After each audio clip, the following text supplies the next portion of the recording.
नहीं आएगा।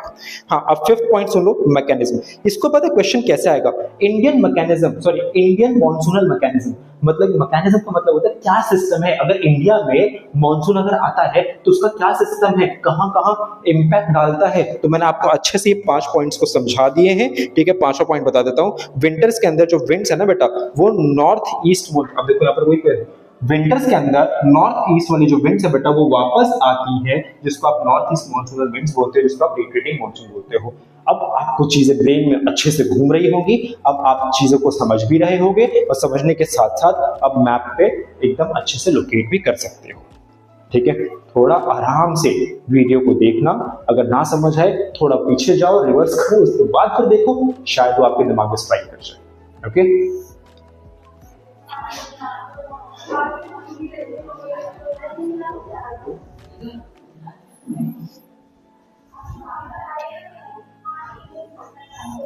हाँ, what are the roles of Himalayas in climates, बारे में करा रखा है मैंने, ठीक है। हिमालय का क्या रोल है बता रखा है, अब बार बार थोड़ी बताता रहूंगा, टाइम वेस्ट हो जाएगा ना भी आपका, ठीक है।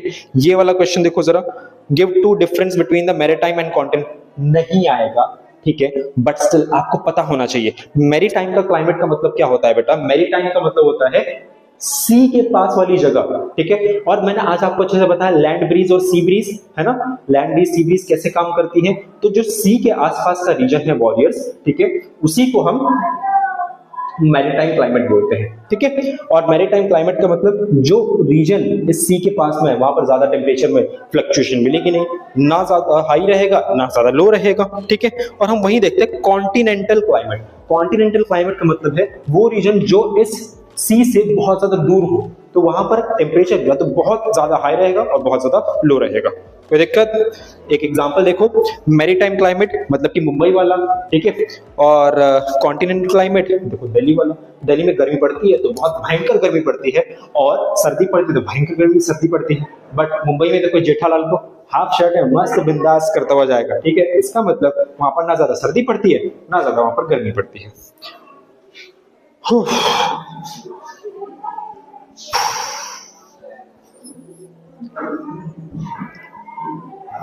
हाँ, what is the inter tropical convergence zone, अब अच्छे से बता रखा है, ठीक है। It is low pressure zone located at the equator, trade winds, अरे भाई इसको जरूरत नहीं, आप ऊपर वाला कर लेना।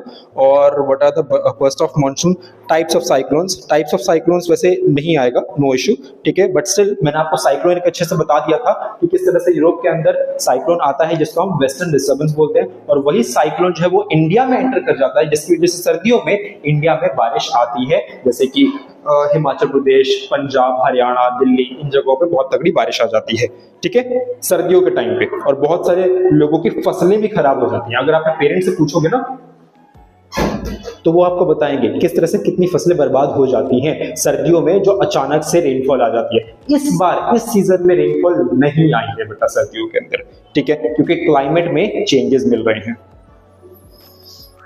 एक्सरसाइज क्वेश्चन 1 मार्क के हैं, ये अब आप अच्छे से इजीली कर सकते हैं, ठीक है, अब आपको डिफिकल्ट नहीं लगने वाले हैं।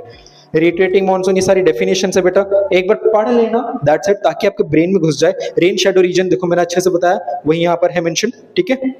हिमालयन क्लाइमेट बैरियर, ये तो आपको अच्छे से बता दिया है, जो मार्किंग है। काल बैसाखी और लू, लू आपको पता होना चाहिए 1 मार्क में। लू जो है ना बेटा, आपको पता है गर्मियों में वो बच्चे बाहर मत जाओ, बहुत ज्यादा लू चल रही है गर्मियों के टाइम में, समर टाइम में।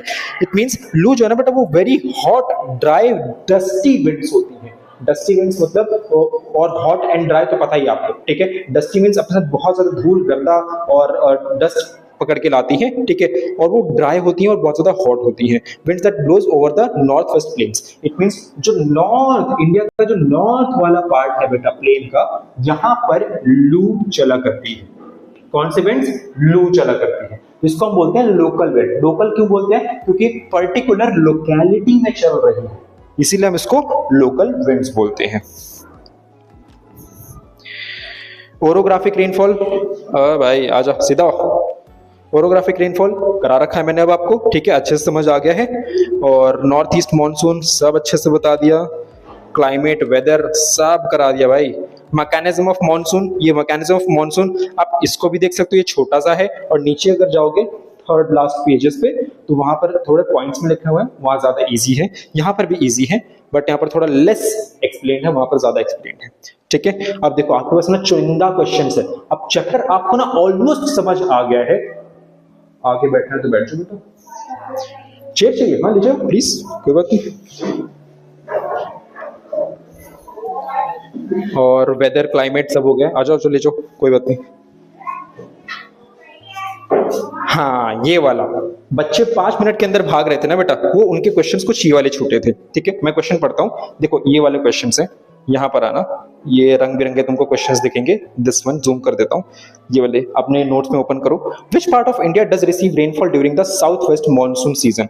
कौन से पार्ट में जो बेटा does not receive the rainfall, कौन सा पार्ट जो है इंडिया का वो रिसीव नहीं कर पाता rainfall during the south west monsoon? तो आप इसको अच्छे से देख पा रहे हो, ये साउथ वेस्ट विंड्स हैं और ये तमिलनाडु है, तमिलनाडु को वेस्टर्न घाट घेर चुका है और तमिलनाडु में रेनफॉल नहीं होती है। ठीक है, easy. Why do coastal areas have moderate climate and interior areas have extreme climate?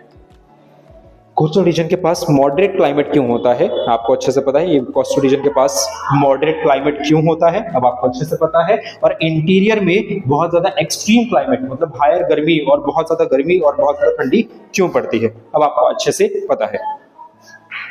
ठीक है, अब बार बार रिपीट नहीं करूंगा, कर चुका हूं, आप बस इनको पढ़ लीजिए, आपके ब्रेन में सारे कंसेप्ट चले जाएंगे। How do Himalayas influence the climate of India? Himalayas कैसे इन्फ्लुएंस करता है, कैसे इंपैक्ट करता है, हिमालय जो बेटा हमारे इंडिया का क्लाइमेट कैसे कंट्रोल करता है, ये अच्छे से पता है आपको। Why does India have a monsoon type of climate? India के पास मॉनसून टाइप ऑफ क्लाइमेट ही क्यों है? इंडिया का क्लाइमेट मॉनसून टाइप क्यों है बेटा? ठीक है, ऐसा इसलिए क्योंकि इन सीजनल रिवर्सल ऑफ विंड, मतलब पर्टिकुलर सीजन में विंड्स जो बेटा वो रिवर्स हो रही है, यही रिवर्सल ऑफ विंड्स की वजह से और इन्हीं रिवर्सल ऑफ विंड्स के चक्कर में हमारे इंडिया को मॉनसून टाइप क्लाइमेट फेस करना पड़ता है, जो कि बहुत अच्छी बात है। Which makes our country, our nation so different and unique, क्योंकि हमारी एक ऐसी कंट्री है बेटा जहां पर हर तरह के मौसम, हर तरह के सीजन्स को एक्सपीरियंस करने को हमें मिलता है। ठीक है, अब तो भाई बुरी हालत हो गई मेरी बोल बोल के, स्कूल से आने के बाद कॉन्टिन्यूसली। अब मैं खाना खाऊंगा, थोड़ा रेस्ट करूंगा, रेस्ट नहीं, अभी मुझे वीडियो थोड़ा मर्ज करना है और इसमें एडिट तो कुछ ज्यादा होगा नहीं वॉरियर्स, डायग्राम मैंने सारे दे दिए हैं, एक बार स्क्रीनशॉट भी ले लेना if you wanted to have the screenshot. आप स्क्रीनशॉट लीजिए और या फिर ड्रॉ भी कर सकते हैं और आपको चीजें अच्छे समझ आ जाएंगे। अपने सामने इन नोट्स को रखना, और वैसे भी नोट्स के अंदर सारे के सारे डायग्राम प्रेजेंट है, तो इसमें कोई दिक्कत नहीं है। और बाकी जो इसके अंदर मैंने नहीं कराया ना वॉरियर्स, उसको टच मत करना वॉरियर्स, क्योंकि मैं नेक्स्ट डे आऊंगा या फिर नेक्स्ट जो क्लासेस होंगी उसके अंदर मैं इसको अच्छे से कंप्लीट करा दूंगा, बट उससे पहले टच नहीं करना। कल जो एग्जाम है ना बेटा, उनके लिए मैंने क्वेश्चंस कराए, उन पे ही ध्यान दीजिए, वो ज्यादा मैटर करते हैं। ठीक है, नाउ आई होप सो आपको अच्छे से ये क्वेश्चन समझ आया होगा। अब कुछ ऐसी चीज बची नहीं जो मुझे बतानी चाहिए। ठीक है, और जेट स्ट्रीम वाला फंडा आपको थोड़ा सा समझ आया होगा। ये है जेट स्ट्रीम जो 300 किलोमीटर ऊपर ऐसे से चलती रहती है, और यही जेट स्ट्रीम जो बेटा वो वेस्टर्न डिस्टर्बेंस को लेकर के इंडिया में एंटर करती है, इसीलिए हम इसको वेस्ट साइड का डिस्टर्बेंस बोलते हैं। अंदर आ जाइए 10th क्लास, आइए कोई बात नहीं।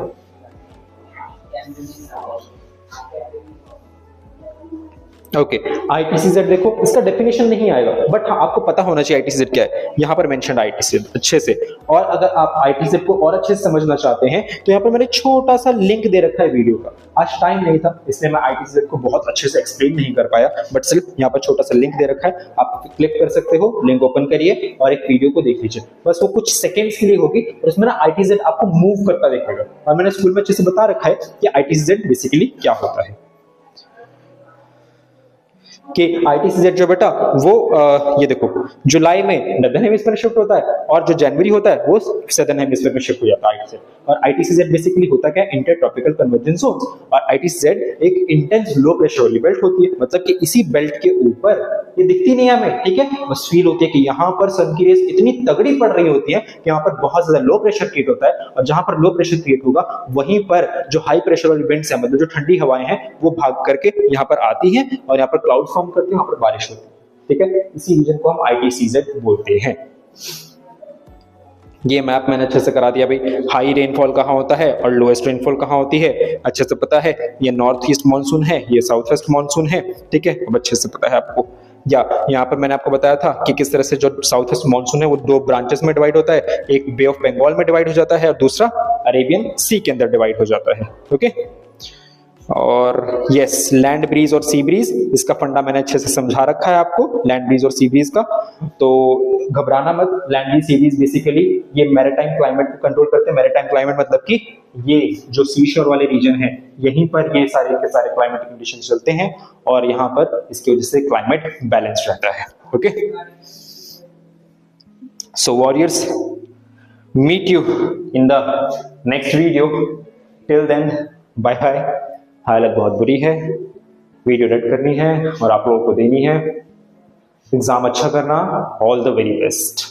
हाँ, कल मिलता हूँ। एंड वन मोर थिंग, खुद पे डाउट मत करना, सारी चीजें कर लोगे, इजीली कर लोगे। नोट्स प्रोवाइड कर दी हैं, वीडियोस प्रोवाइड कर दी हैं, आपको अच्छे से कंसेप्ट क्लियर करा दिए हैं। आई होप सो आप अच्छा परफॉर्म करोगे। Till then, very good bye.